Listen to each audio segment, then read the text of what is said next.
people who need people are the luckiest people in the world.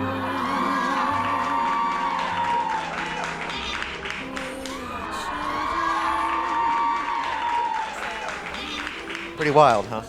Hello, hello. Oh, Working. hi. Yes, yes. It is wild. I never thought I'd be back here. You know, you take your final bow when you're a senior and you're like, this is it. And now I'm back on the stage. So. Oh, it's crazy. Fiddler on the Roof and Children of Fiddler Eden. on the Roof, Children of Eden, that's right. Right? Yeah. Long time ago. Long time ago. A little bit about Kat. She graduated in 2016 Not from too our high long school ago. program.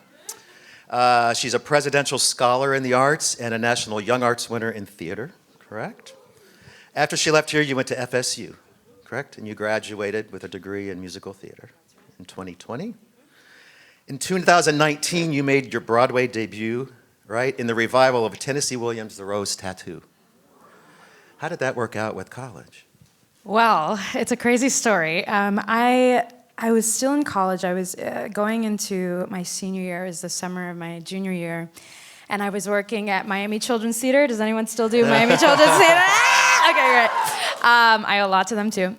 So I was working there. I was directing at a summer camp at the South Dade Cultural Arts Center, and it was my first summer not booking summer stock, which, you know, for those of you in high school may not know, but those of you in college know that, you know, when you're in college in the summer, it's a good time to take advantage of some local theaters or regional theaters just to start getting professional credits on your resume. And that was the first year that I was like, oh my God, I didn't book summer stock. Nobody likes me. Nobody knows where to put me. Like, I'm not talented, all these things. And then I came home from directing there at Miami Children's Theater, and I got a call from my college, from Florida State, saying, hey, Roundabout Theater Company in New York is trying to reach you. They want you to audition for this Broadway play. I was like, oh, well, I guess there's that. And so 3 days later, I went. I had my first Broadway audition, and I booked it on the spot, and it was pretty wild. That's pretty wild. Yeah. And so after FSU, you stayed in New York? So I was there for about 3 to 4 months. It was perfect. I mean, it was divine timing because literally all I had to do was miss a fall semester, and I was just still enrolled online doing online classes. So I was still technically a Florida State student on Broadway, but doing essays in my dressing room. And then I came back to finish, and then COVID hit. So I really didn't have a senior year. I had like 2 months of a senior year. Yeah. But for those of you, I don't know if any of you were like in college or high school when the pandemic hit. Crazy, weird. I mean, just like, you know, I didn't have a graduation ceremony, which is fine. But like, you know, those are the things that give you closure, and I definitely didn't have that. But I had a Broadway experience, so I can't complain. So let's talk a little bit about this show you're in right now. Yeah. It's the first national tour of Funny Girl, Yeah. right? Amazing, truly amazing. And you are in it with Melissa Manchester, a Grammy Award-winning singer that some of you may not know of, but I didn't know who she was either, Oh. so it's okay. My mom did, and she cried, but I was Yeah. like, who is she? I don't know who that is. that's so funny. So, how did you get this role? What happened?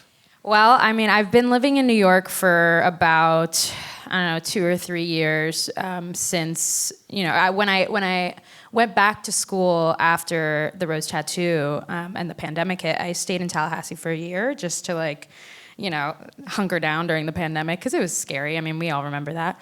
And then I decided to move back to New York in 2021. And I did a few regional things. I did a production of Ride the Cyclone. I did a few plays and things like that. And then, you know, just auditioning. It's been pretty quiet. The industry has been pretty quiet with the strike, you know, the SAG strike, which I think is finally coming to a close. Thank God. And then also just like...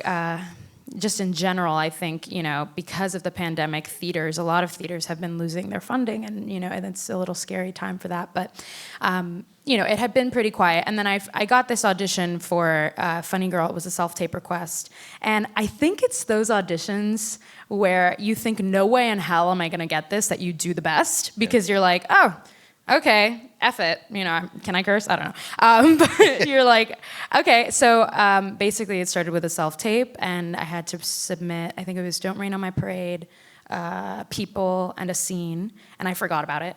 And then a month later, they were like, okay, the callback is here, and I had to sing I'm the Greatest Star, Don't Rain on My Parade, People, 2 scenes. I basically had to do the whole show in that room. And then they seemed really pleased with what I had to do. I left, and a few hours later, I got the call that I was the first choice. So it was just crazy. Yeah. Amazing.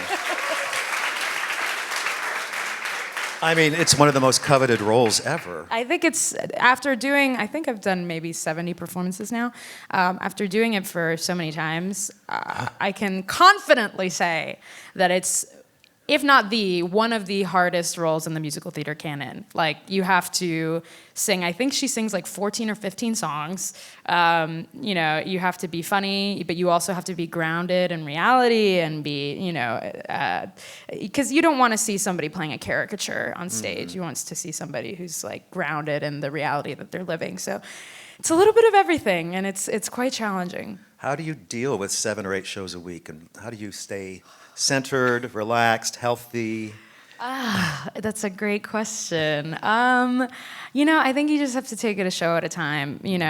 Our weekends are specifically very hard because we have 2 shows on Saturday and 2 shows on Sunday. Yeah. So it's about, the show's about 2 hours and 45 minutes long. So if you round that up to 3, you're talking, 12 hours of singing in a weekend. So it's pretty wild. But no, I just take it a show at a time. And I think as long as you're having fun, it's easy. But if you start to, the minute your perspective changes, that it's work or that it's like, I have to do a show today, why are you even here? Why are you even doing it if you're gonna think that way? So I think I'm just always trying to focus on staying positive and like, my dream come true. Are you kidding? Like, I have to continue thinking that way, and then it's easy. Yeah. I mean, I'm sure you have an understudy just in case. Yes. And, I get 1 show off a week, just like they did on Broadway, because it is just so vocally demanding. So they give me like a vocal rest day, and my understudy goes on that day. Good. And your foot's okay now? And it's better, yeah. Okay. It's better. I hurt my foot doing the show, so I haven't been on this week except for Tuesday. So I'm hoping tonight I will return. It seems a lot better, so. There have been some great reviews around the country since you started your tour. A lot of them comparing you to Streisand in a way, even though it's entirely your own interpretation. One of the reviews that's out there that said that there are 3 definitive Fannies: Barbra Streisand, Leah Michele, and Katerina McCrimmon. Crazy. Knowing in the back of your mind that Barbra Streisand made this iconic, that has to be in the back of your mind. How do you deal with that? Is it pressure? Is it? No, I mean, No? I kind of knew this going into it. I mean, when Yeah. you're taking over a role as iconic as this one, you know that everybody has these expectations. But I can never be Barbra Streisand. I'm never going to be Barbra Streisand. I'm never going to be Leah Michele. I'm never going to be Julie Benko. I'm going to be my own person. So I think really, just like I said before, the way that I view it is just, am I having fun? If I'm not having fun, then I'm not being honest. Then I'm not doing my job. So I feel like the way to make it my own is to just continue to have fun. And the show is hilarious. I mean, Fanny Brice is hilarious, and she's so fun to play. She's always just like, has a trick up her sleeve. So I feel like, I've just been focusing on having fun, and that's the medium to stay true to myself. Yeah. I mean, I've watched your YouTube videos about 3,000 times. That's where all the views came from. It was Jeff Haas. That was me. And my mom. And there is you really understand how to sing a golden age piece.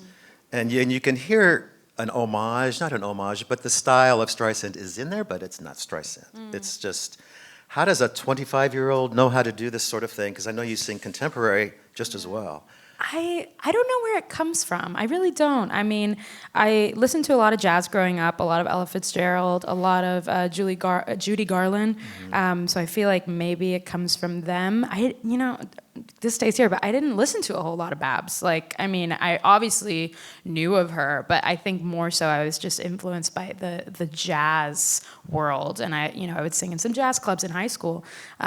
So I feel like that's where it comes from, like just allowing my jazz influence to shine through. But, the minute I start to mimic Barbara, then it goes downhill from there because, it's just, who wants to see somebody pretend to be somebody else? Nobody. No, not at all.